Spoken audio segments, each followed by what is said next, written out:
Hey everybody, welcome to my 36 weeks video. I am 37 weeks and 3 days today, officially, full term last Saturday, which is exciting in itself because I feel like a huge weight's been lifted off. If Nate comes now, we're good to go. I don't have to worry about him being preterm, or for the most part, he probably won't have any problems, with, not being ready. Sorry. The first thing I want to start with is symptoms. I've been having some contractions. On and off, nothing too steady. Maybe 4 or 5 a day that are real noticeable, maybe some smaller ones that aren't as noticeable. I don't time them because they're so, sporadic, and our office actually says not to time them until you can't talk through them. So, they don't really hurt, they're just a tightening, they feel like the muscles, your uterus is a muscle, it's constricting. But it just means I think that things are progressing, and, hopefully it won't be too much longer. I do have some pelvic and hip pain every now and then still.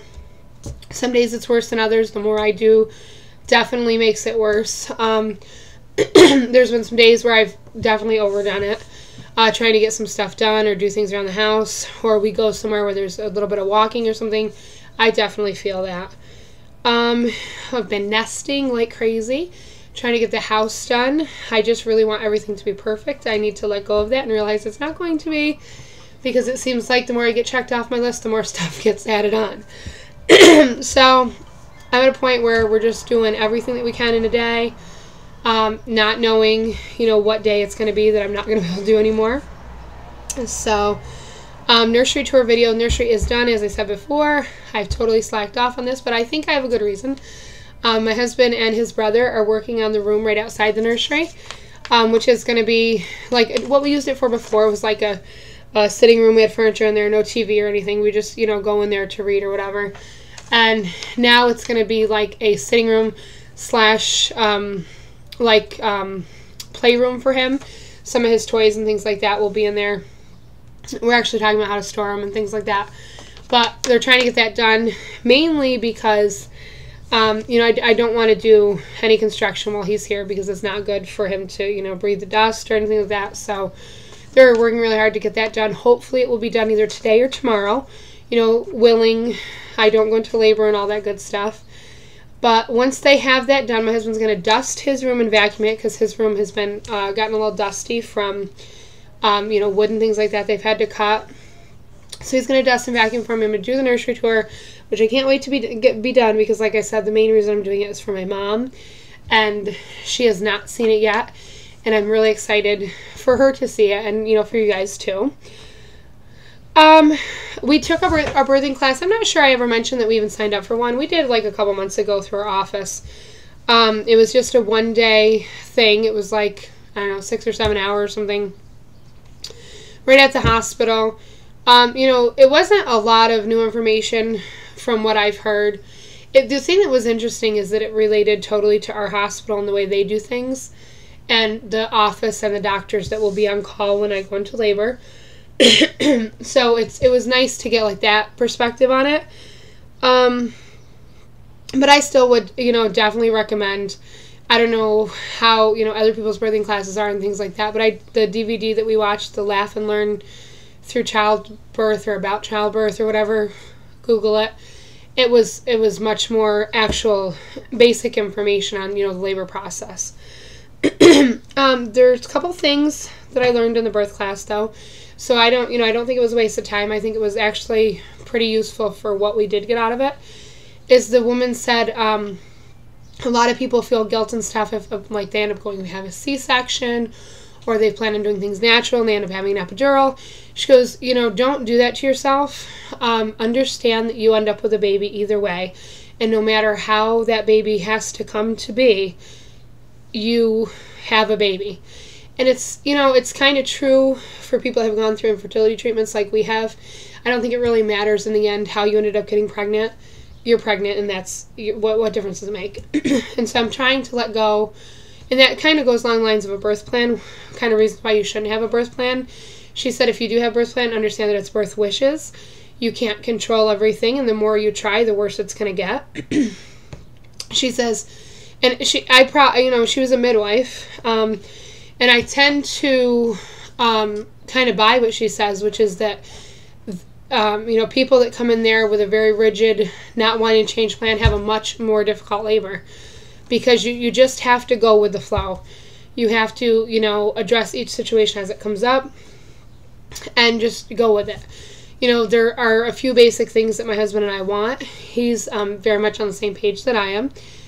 And so what my plan is to kind of let him make the decisions and tell people when there's something that we definitely want. Like, for example, we want skin-to-skin contact after the baby's born, and he wants to cut the umbilical cord.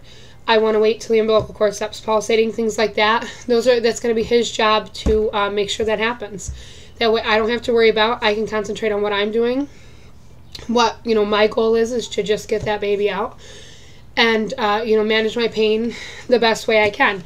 I'm not going to I really want to do it naturally, but I'm not going to beat myself up if I end up having to do an epidural. I'm not going to beat myself up if something happens and we have to have a C-section. The end result is I'm going to bring Nate home. He's going to be happy and healthy, and, that's all that matters. So that was really great to hear that beforehand. I'm going to go in with that mindset, and hopefully, even though with my personality it's going to be difficult because I'm very much a planner, and I like to have things, go according to my plan. But it's going to be the first thing I have to learn, I guess, as a parent, that you can't always plan for everything. And, the overall result is all that matters. The other thing that was kind of interesting, well, a couple things. Right when we got there early, and we were talking to the midwives about my doctor, and she actually told me something which, it kind of surprised me. She said that my doctor has one of the lowest C-section rates in that hospital. And that was totally shocking to me. And I kind of view him in a different light now. I wonder if he's not the type of person to take like every precaution and check like everything so that he doesn't end up there, instead of what I was thinking, which is he does all this stuff unnecessarily not that I still don't feel like some of the stuff he does is unnecessary, but I just think like he's overly cautious so he doesn't end up having C-sections. It's interesting, and I'm kind of glad that I heard that. Like I said, it makes me feel totally different about him. The other thing that made me worry a little bit, we talked about the fetal monitoring, and she said that she just made the comment, like, if people that have had like non-stress tests and they have a hard time getting continuous monitoring, hello, that's me. She said sometimes they like to do internal fetal monitoring, which, if you don't know what that is, kind of Google it or whatever. But basically, if your water's not broken, they have to break your water to do it.